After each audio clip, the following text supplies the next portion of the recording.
What if I told you that with a couple days of practice, you can really start to get used to where the notes are in the fretboard? When I first started playing guitar, I remember relying a lot on scales, on riffs, or solos that I've learned to be able to move throughout the fretboard. As a beginner guitar player, and sometimes as an intermediate as well, starting to learn the fretboard is probably the next big step in your guitar learning process. This is where a lot of people unfortunately give up. They look at the fretboard, they get overwhelmed, and since they don't know where else to go after that, they just leave it. Now don't get me wrong, the fretboard can be a very intimidating place, but it does not have to be. In this video we're going to be looking at the CAGED system and how it can help us visualize the whole fretboard and at the end of the day make you a better guitar player. Hey everyone, welcome back. My name is Mauricio Acosta, and in this channel I teach you all the things that I wish I learned earlier on my guitar journey.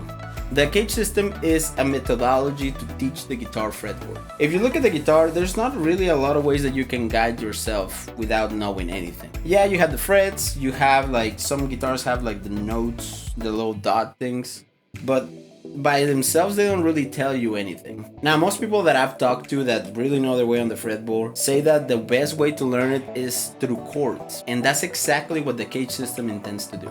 Now CAGED doesn't mean anything per se, but it is an acronym to remember that it uses the C, A, G, E, and D chord shapes to start to create some sort of map in the fretboard. Let's look at the C chord for an example. Now the C chord is made out of 3 notes, C, E, and G. The chord shape looks like this. It's made out of C, E, open G, C, open E.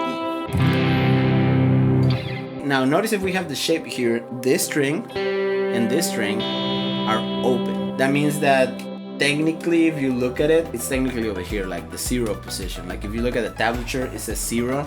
That's technically where it's at. So if I were to play those notes actually, it would look like this. I'm in the 0 position per se. So what will happen if we slide this same shape up to frets? Well, now the notes are D, F sharp, A, D, and F sharp.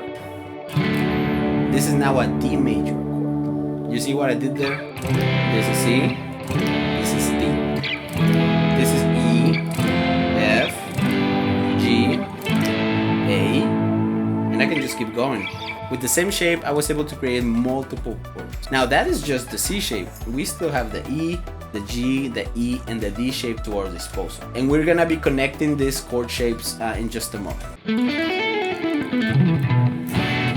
Now in order to play along with the CAGED system, we need to understand the different shapes that makes the CAGED system. Let's take a quick look at these chord shapes, and more important than anything, look at where the intervals are also in the shape. Now, if you've never heard of intervals or do not understand why they are important, I have a video about intervals down in the description that you can check out. Now, let's look at the first chord in the sequence. The C chord. The C chord, as we said, had the following structure. Root in the 5th string, 3rd on the 4th, 5th on the 3rd string, a root again on the 2nd string, and then a 3rd again in the 1st string. The movable shape for C looks like this. So we have I just replace these fingers with this finger so I can use my index finger to capo the 3rd and the 1st string. I should have a diagram somewhere around here. That's what the movable shape looks like. Now I know bar chords can be a little complicated, and this is probably the easiest one. Now if you're not able to bar chords just yet, keep watching the video, because the important thing is not to keep these positions like that, but to really understand the notes in it. So you'll still be able to get a lot out of the CAGED system even if you're not able to just hold those positions yet. And let's look at the second chord in the sequence, which will be the A chord. The A chord looks like this. It has a root on the 5th, it has a 5th on the 4th string, it has a 3rd on the 2nd string, and then it has a 5th on the 1st string. And this is what it looks like. Now the movable shape for it will look like this. Another bar chord right here with the index. So I'm using the same fingers, but this time I'm capoing the root note in the 5th string and the 5th on the 1st string. Now one thing I want you to start to recognize as we move forward with the CAGED system is the fact that both the C shape and the A shape have the root on the 5th string. If we were to play C, for example, that's the C shape. Now we wanted to play a C chord using the A shape, we would just look at this. You see how the root note is the same? The C and the A mirror each other.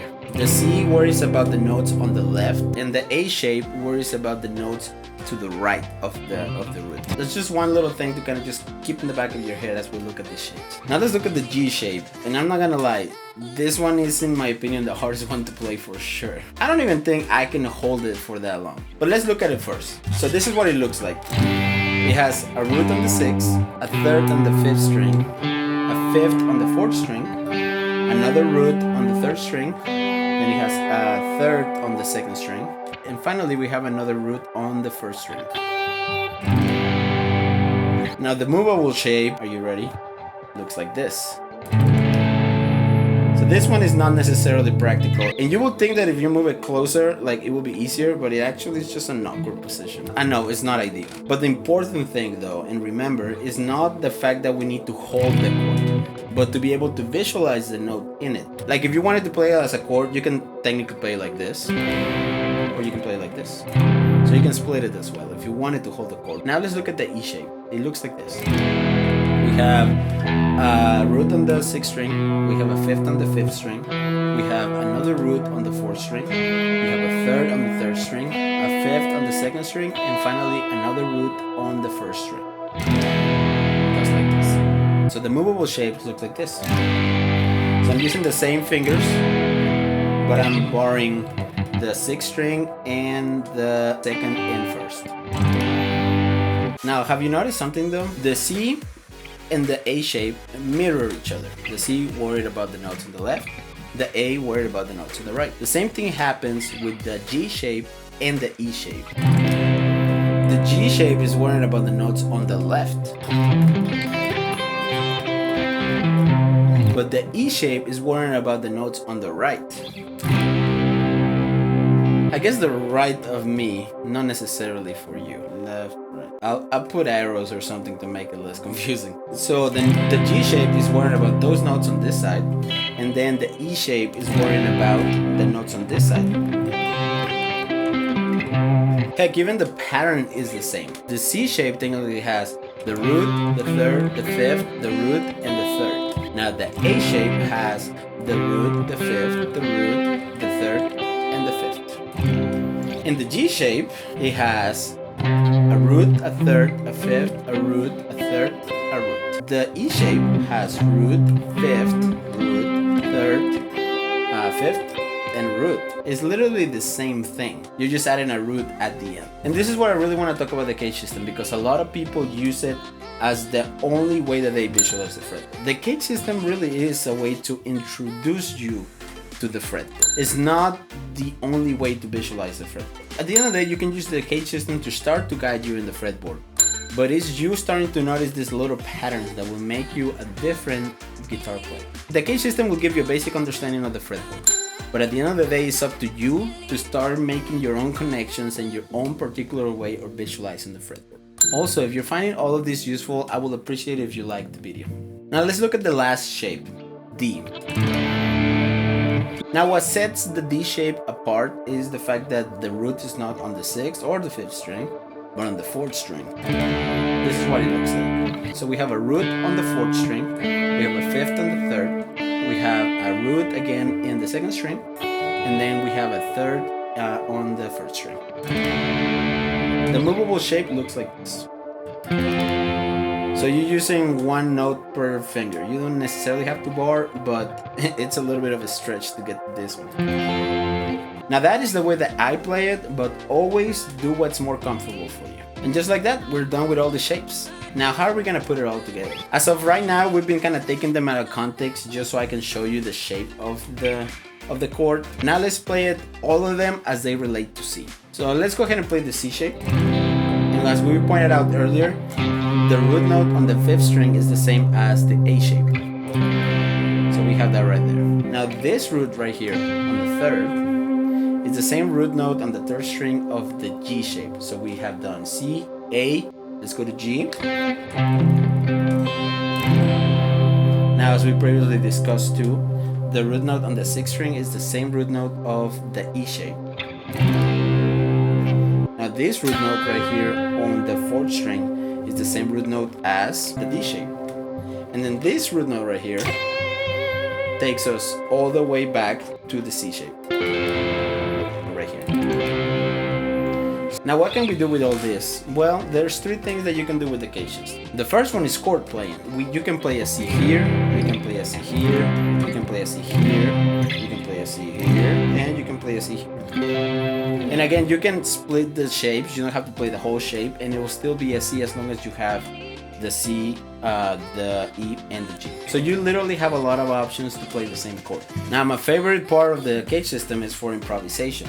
Now if you wanted to talk right notes and wrong notes, even though I don't really think there's necessarily wrong notes, all the notes in the CAGED system are gonna sound good because they are the notes of the chord or the tonality. And finally, the third thing that you can do is visualization. So we were able to see the different shapes and see how we can move in the fretboard, but now you can kind of come up with your own patterns, start to realizing that one note maybe is the same position as other note, and start to kind of figure out the different patterns that work for you. Again, the most important part is to not use the CAGED system to guide all your visualization, but use the CAGED system as a starting point to learn the fretboard. Again, if you've never heard of intervals and how important they are, I encourage you to look at the video in the description where I talk about the intervals and about the major scale and how those are very important concepts if you want to really move in your guitar playing. I hope this video was useful to you. Again, if it was, go ahead and like the button and consider subscribing. If you have any questions, go ahead and drop it in the comments because I try to read all my comments and answer all my questions. Again, thank you for watching and I'll see you on the next video.